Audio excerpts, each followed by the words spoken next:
Welcome to the next part. Now, we have left here activity. You have to, I will tell it after, whole syllabus. Sorry, whole chapter. Okay, now let's done.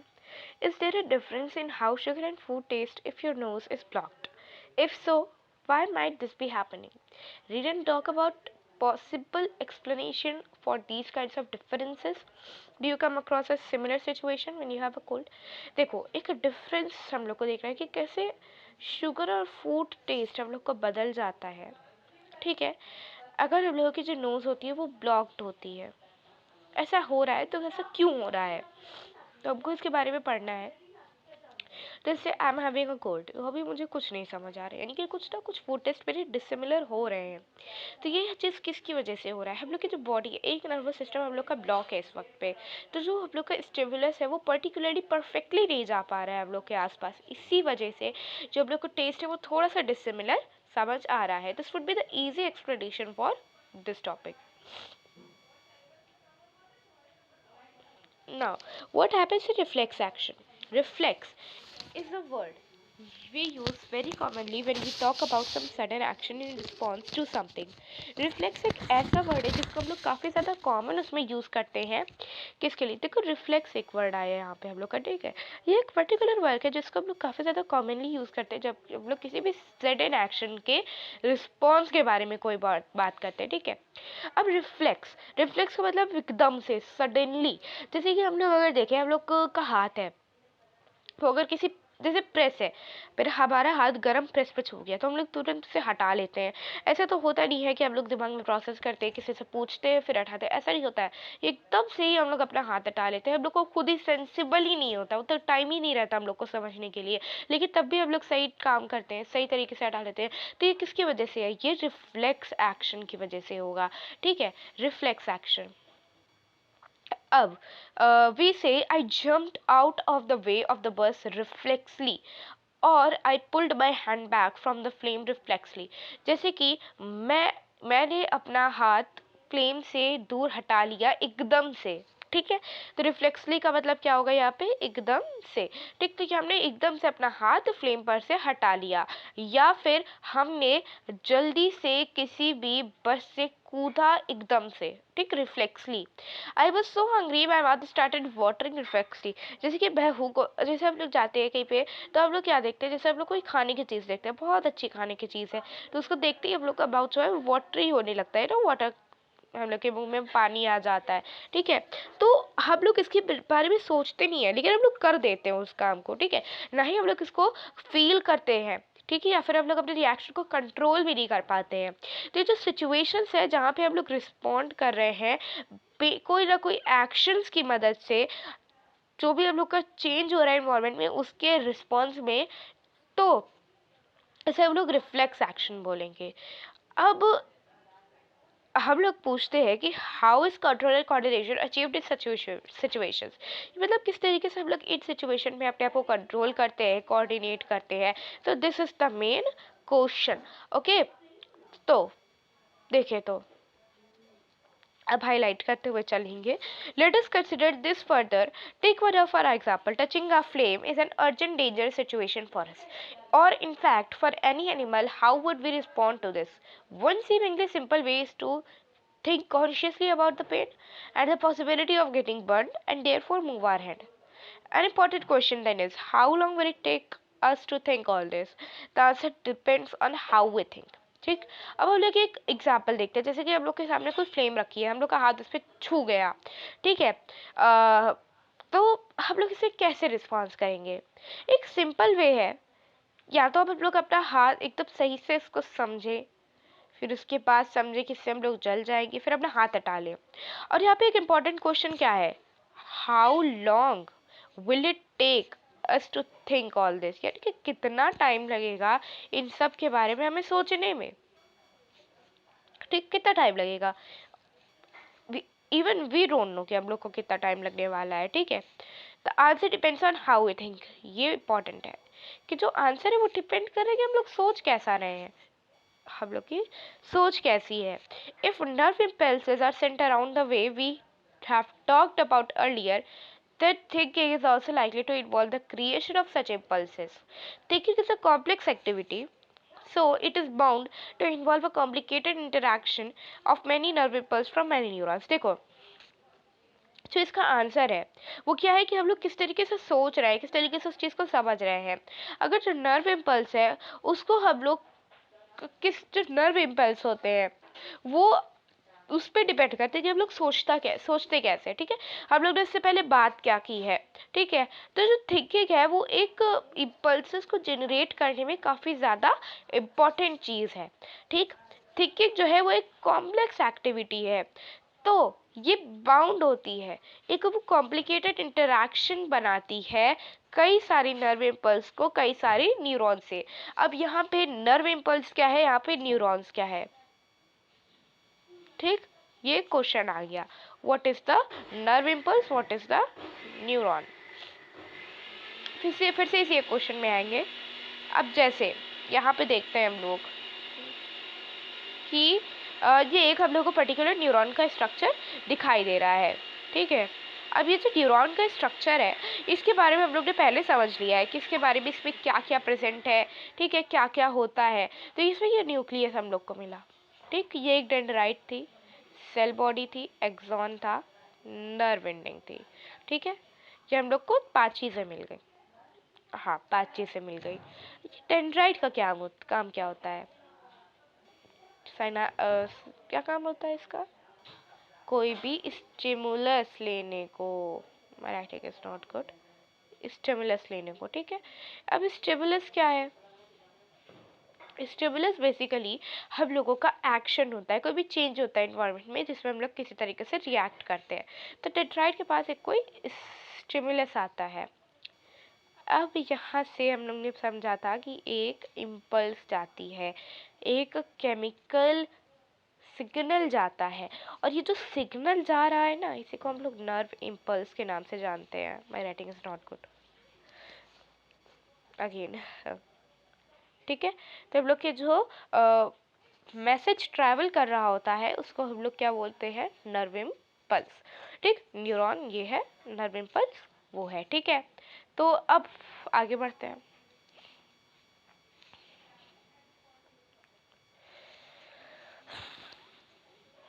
यहाँ पे देखते हैं, फिर से आ गया। If in this case it is no surprise that the thinking tissue in our body consists of dense networks of interactly। देखो, अगर इस केस में देखा जाए कि हम लोग को मतलब काफ़ी ज़्यादा आश्चर्यजनक बात नहीं होगी, जो थिंकिंग टिश्यू है हम लोग की बॉडी में उसके अंदर कई सारे न्यूरॉन्स प्रेजेंट होंगे, ठीक है। थिंकिंग टिश्यू जिससे हम लोग सोचते हैं, ये कहाँ पे होता है हम लोगों के स्कल के फॉरवर्ड एंड में, यानी कि स्कल के जैसे ये एक पर्टिकुलर हम लोगों का कोई स्कल है, स्कल को या फिर हम लोग दूसरे तरीके से देखें, ये एक स्कल है, फॉरवर्ड यानी कि आगे, यानी कि ये हिस्सा जो है यहाँ पे हम लोग के न्यूरॉन्स प्रेजेंट होंगे, ठीक है। सो इंटरैक्टिकली अरेंज न्यूरॉन्स, यहाँ से एक न्यूरॉन आ रहा है यहाँ पे, it's just an example, okay. It sits in the forward it and receives signals from all over the body which it thinks about before responding to मैं। देखो, अब क्या होता है कि ये जो हम लोगों के स्किल के फॉरवर्ड एंड पर प्रेजेंट रहते हैं, ठीक है, और ये सिग्नल्स पाते हैं पूरी बॉडी से जिसके बारे में ये सोचता है कोई भी रिस्पॉन्स देने से पहले। Obviously in order to receive these signals, this thinking part of the brain in the skull must be connected to the nerves coming from various parts of the body। और ये बहुत ही समझदारी वाली बात है कि अगर हम लोगों को इस चीज़ को रिस्पॉन्स को समझना है, थिंक चीज़ों को समझना है, तो इसको न्यूरॉन से तो कनेक्ट होना ही चाहिए जो कि आ रही है बॉडी के अलग अलग पार्ट से। सिमिलरली अगर ये पार्ट जो है ब्रेन का, इसको इंस्ट्रक्ट करना है मसल को कि हाँ अब तुम चलो, अब तुम कुछ करो, तो नर्व्स जो होने चाहिए इनको सिग्नल को वापस भेजना चाहिए बॉडी के डिफरेंट डिफरेंट पार्ट्स में। If all of this is to be done when we touch a hot object, it will take enough time for us to get burned। और अगर इतना सब कुछ हम लोग सोचेंगे तो ये काफ़ी ज़्यादा टाइम लेगा और इससे हम लोग जल जाएंगे, ठीक है। तो एक एग्जाम्पल जो कि I think I should tell is, we will make it here, okay. जैसे कि हम लोगों के पास कोई एक पर्टिकुलर न्यूरॉन है, ठीक है, न्यूरॉन है, इधर ही बनेगा, नो वरीज। तो एक कोई खाली जगह ढूंढते हैं, फिर I will tell you about it. जैसे हाँ देखो वी गॉट द फिगर, ठीक, ये आ गया हम लोग का एक कोई फिगर। अब इसमें ऑलरेडी रेड से बना है तो आई शुड टेक दूसरा कलर, ठीक, पर्पल इज माई फेवरेट। ना ये एक हम लोगों ने पढ़ा क्या है, मसल एंडिंग, स्कल समझ ले इसे हम लोग, स्कल, ठीक, ये हम लोग का हाथ है, ठीक, ये हम लोग का हाथ है, ये पैन है जो कि गरम है, ठीक, इससे हम लोग का हाथ जल जाएगा। यहाँ पे ये हम लोग का स्किन जो होता है वो क्या है, सेंस ऑर्गन है, ठीक, तो सेंस ऑर्गन यहाँ पे न्यूरॉन प्रेजेंट है, ये देखो ये न्यूरॉन प्रेजेंट है, यहाँ से न्यूरॉन जो थी वो हम लोग की ट्रैवल करके जा रही है कहाँ पे, ऐसे करके जा रही है यहाँ पे हम लोग के स्कल पे। बेसिकली ये क्या है हम लोग की, ये हम लोग की स्पाइनल कॉर्ड है, ठीक है, सीएनएस, सेंट्रल नर्वस सिस्टम का। सेंट्रल नर्वस सिस्टम के दो पार्ट होते हैं, that is brain and the spinal cord, ठीक है। अब यहाँ पे ये फिगर हम लोग देख रहे हैं, ऐसे क्यों है, why is it so, I want your answer in the comment box, okay. So इसका हम लोग अभी बाद में पढ़ेंगे भी, लेकिन अगर आपको आता है तो you can tell it in the comment section, so I would get to know कि आप लोग को कितना आता है, ठीक है। यहाँ पर आ गई, फिर यहाँ पे देखो एक छोटी सी जगह हम लोग को दिख रही है, ये देख रही हो, यहाँ पर भी, और यहाँ पे एक मसल है, यहाँ से एक और न्यूरॉन आ रही है, लेकिन इसके बीच में जगह खाली है, मीन्स ये दोनों न्यूरॉन एक दूसरे से कनेक्ट ही नहीं है। तो इनको जो कनेक्ट करने का काम कर रही है वो कौन कर रही है, रिले न्यूरॉन, ठीक है, ठीक, हम लोग के रिले न्यूरॉन का काम है, ठीक है, इन दोनों को कनेक्ट करने का। अब यहाँ से मैसेज ट्रांसफर होकर गया कि हाँ तुम जल रहे हो, ठीक है, तुम जल रहे हो, यहाँ से मैसेज ट्रांसफर होते हुए यहाँ गया, ठीक, यहाँ पे ये जो मैसेज था ये रीले न्यूरॉन पे गया। अब जो ये रीले न्यूरॉन होती है इसका काम होता है समझने का, चीज़ों को अंडरस्टैंड करने का, ठीक है, तो ये समझने की काम कर रही है कि अब क्या करना है, हाथ उठाना है कि वहीं रखना है, ठीक है। फिर रीले न्यूरॉन के बाद ये मैसेज ट्रांसफर कर देती है मोटर न्यूरॉन में। अब मोटर न्यूरॉन का काम होता है रीले न्यूरॉन ने जो समझा उसको एग्जीक्यूट करना, ठीक है, ये मोटर न्यूरॉन का काम होता है। ये सबसे सिंपल और सबसे इजी एक्सप्लेनेशन मान सकते हैं हम लोग, ठीक है। सो फिर से देखें, अगर अच्छे से इसको इरेज करते पहले, यहाँ से सेंसरी न्यूरॉन से मैसेज गया, ठीक है, यहाँ पे प्रोसेस हुआ, फिर ये ऐसे गया, फिर ये ऐसे गया, ठीक, ये मसल थी। अब क्या हुआ, अब जैसे मतलब मसल को देखो तो अब ये हाथ जो होगा वो यहाँ आ जाएगा, दूर भाग जाएगा उससे, ताकि ये जले ना, ठीक है। तो ये एक तरीके से एक्शन का रिएक्शन हुआ, ठीक, हम लोग फिजिक्स में लॉस पढ़ते हैं कि that every action as an equal and opposite reaction. तो यहाँ पे आप लोग इसको भी लगा सकते हैं, वेरी सिंपल वेरी इजी, ठीक है। ये स्पाइनल कॉर्ड, ये ब्रेन को मैसेज जाएगा, ठीक है, ठीक है। तो इस हिसाब से हम लोग को समझ आया कि क्या हो रहा है। अब यहाँ पे देखो इफेक्टर लिखा है, इफेक्टर जो है वो क्या है, मसल है, क्योंकि इसी से कोई ना कोई इफेक्ट बन रहा है, इसी से कोई ना कोई एक्शन हो रहा है, ठीक है। ब्रेन को फिर बाद में मैसेज आएगा, जब ये पूरी कहानी हो जाएगी तब मैसेज ब्रेन को जाएगा कि हाँ हमने ऐसा किया। रिसेप्टर्स क्या है, वो हीट पेन को एक्सेप्ट करें, यानी कि वो कोई ना कोई चीज़ रिसीव करें, इफेक्टर जो है वो कोई ना कोई चीज़ दे रहे हैं, यानी कि कोई ना कोई इफेक्ट डाल रहे हैं। सो ये सिंपल फंडा था हम लोगों का, किसका, स्टिमुलस का, किस तरीके से हम लोग की बॉडी एक्ट करती है, कितने न्यूरॉन्स काम करते हैं एक पर्टिकुलर एक्शन में, ठीक है ना। नेक्स्ट पार्ट पढ़ते हैं, हाउ डज द हाँ, how does the design of the body solve this problem rather than having to think about the sensation of heat? If the nerves that detect heat were to be connected to the nerves that moves muscles in a simpler way, the process of detecting signals or the input and responding to it by an output action might be completed quickly. Such a connection is commonly called a reflex arc. देखो, अब कैसा body design हम लोग तैयार करें जिससे कि ये जो प्रॉब्लम है ये सॉल्व हो जाए। तो इसके बारे में सोचने से बेहतर है कि हम लोग पहले हीट के बारे में सोचें, फिर उसके बाद उसको ख़त्म करें, दिमाग से सोच के कुछ ना कुछ एक्शन करें। इस सबको करने से बेहतर है कि जो नर्व्स है जो कि हीट को डिटेक्ट कर रही है वो एक ऐसे नर्व से कनेक्ट हो जो कि मसल को एक आसानी से मूव करा दे, और जो प्रोसेस है डिटेक्टिंग का सिग्नल का और इनपुट का, वो इस पर रिस्पॉन्स कर दे, कोई आउटपुट एक्शन दे दे, और इससे क्या होगा, जो एक्शन होगा वो काफ़ी ज़्यादा जल्दी हो जाएगा। तो ये जो कनेक्शन है उसी को हम लोग रिफ्लेक्स आर्क बोलते हैं। ठीक है, such a connection is known as reflex arc. Oh no.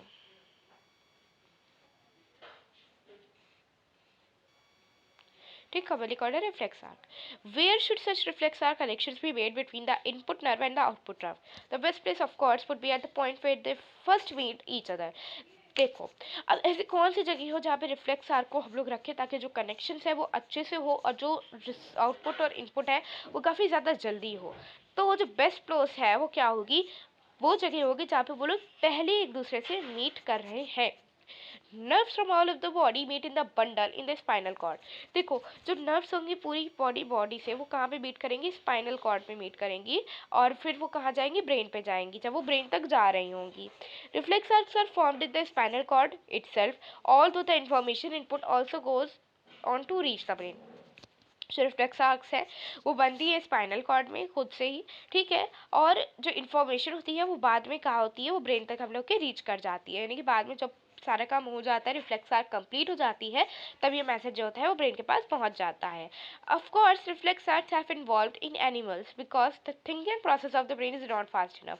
ठीक है, और जो रिफ्लेक्स आर्क इसकी इंपॉर्टेंस क्या थी, इसलिए रिफ्लेक्स आर्क्स होगी हम लोग की बॉडी में, क्योंकि जो ब्रेन है वो इतनी जल्दी कोई भी एक्शन नहीं कर सकता है, इतनी जल्दी वो नहीं सोच सकता है जितनी जल्दी रिफ्लेक्स आर्क्स अपना काम कर देती हैं।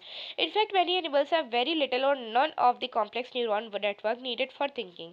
लेकिन कई सारे एनिमल्स ऐसे भी हैं जिनके पास काफ़ी ज़्यादा या फिर काफ़ी कम होती है कॉम्प्लेक्स न्यूरॉन नेटवर्क, जिससे कि वो लोग सोच पाए। सो ये मतलब कि ये काफ़ी ज़्यादा देखा जा सकता है कि जो रिफ्लेक्स आर्क्स है वो एक एफिशिएंट तरीका है, एक अच्छा तरीका है क्या, कि हम लोग कोई भी पर्टिकुलर थॉट को अपने दिमाग में सोचे बिना ही एक्शन करते हैं।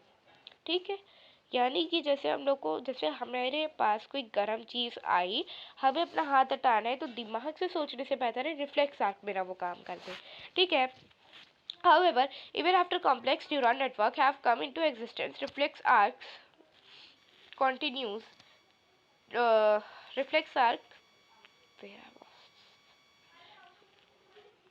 reflex arcs have evolved as efficient way of functioning in the absence of true thought process. However, even after complex neuron networks have come into existence, reflex arc continues to be more efficient and for quick responses. देखो, लेकिन अभी क्या मतलब कई variations के बाद भी complex neuron networks तो आ गए हैं, लेकिन जो रिफ्लेक्स आर्क्स है वो सबसे बेस्ट एंड एफिशिएंट होती है रिस्पॉन्सेज देने के लिए। ठीक है, आज की वीडियो में सिर्फ इतना ही, मिलते हैं पार्ट 3 में।